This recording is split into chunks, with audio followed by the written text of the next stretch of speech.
ہائے guys, میں سید اعظم علی آدم خور part 2 آپ کے سامنے لے کر آ رہا ہوں۔ لاسٹ ٹائم جو پریویس پارٹ 1 تھا اس کے اندر آپ نے جو سنا تھا وہ یہاں تک سنا تھا کہ 2 نقاب پوش قبرستان میں اتر گئے تھے اور ایک کی نشاندہی پر ایک نے قبر کھودنا شروع کر دی تھی، اور وہ لوگ آس پاس کا بھی جائزہ لے رہے تھے کہ کوئی ان کو دیکھ نہ لے، کہیں ان کا یہ راز فاش نہ ہو جائے۔ چلیے سنتے ہیں پھر ایپیسوڈ نمبر 2 آدم خور کا۔ کھدال کی بھرپور ضرب نے قبر میں موجود مردے اور اس شخص کے درمیان پھیلی ہوئی مٹی کو بطری کم کر دیا تھا۔ وہ بڑی تیزی سے ہاتھوں اور بازوؤں کا استعمال کر رہا تھا۔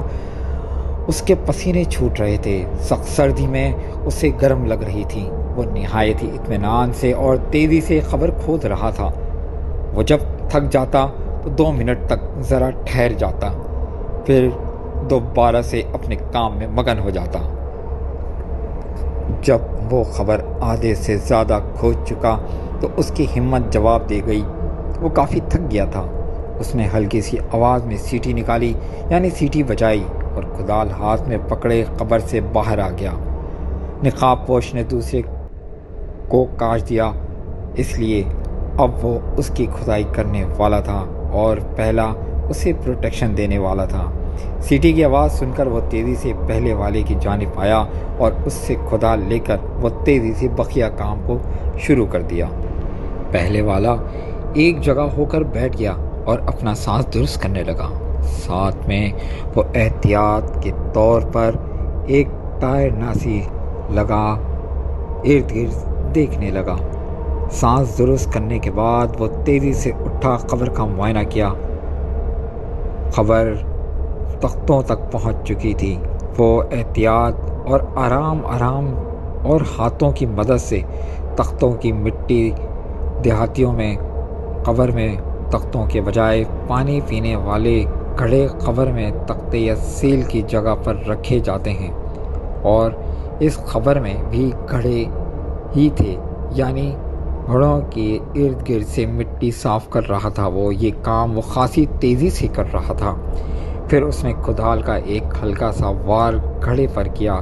گھڑا آرام سے ٹوٹ گیا۔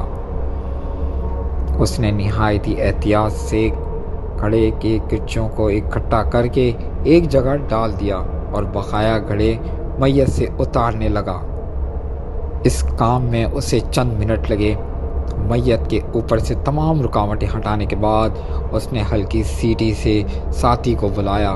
ان دونوں نے احتیاط سے مردے کو قبر سے نکال کر قبر کے سرہانے کی جانب ڈال دیا۔ خود باہر آئے اور پھر تیزی سے انہوں نے قبر کی مٹی برابر کر دی۔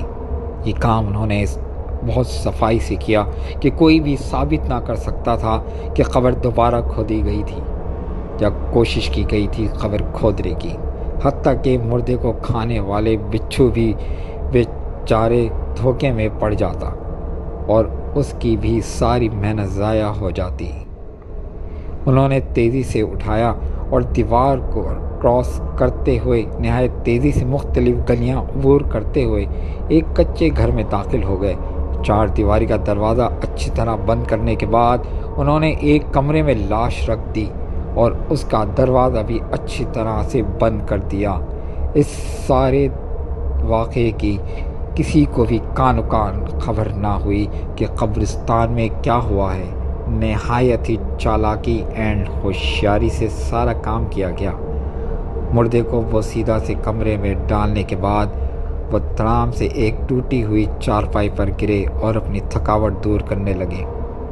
تھوڑی دیر بعد ایک اٹھا، اس نے کمرے کے ایک صندوق سے جو حالات کی تم تریدی کی نظر ہو چکا تھا چھرا نکالا، اور ساتھ ہی بڑا سا ایک ٹوکا بھی تھا جس پر خون کے جمے ہوئے نشانات تھے۔ پہلا وار اس نے مردے کی گردن پر کیا، مگر گردن کا گوشت سخت ہو چکا تھا، اس لیے وہ تھوڑا سا کٹا۔ پھر دوسرا وار اس نے اس کے دانوں پر کیا۔ آخرکار گردن کٹ گئی۔ گردن کے کٹتے ہی کافی گاڑھا خون نکلا جو فرش پر تھوڑا سا گرا۔ اس کے بعد دوسرا نشانہ مردے کے بازو پر، جس سے اس نے بھی کاٹ کے وار سے بازو کو الگ کر دیا۔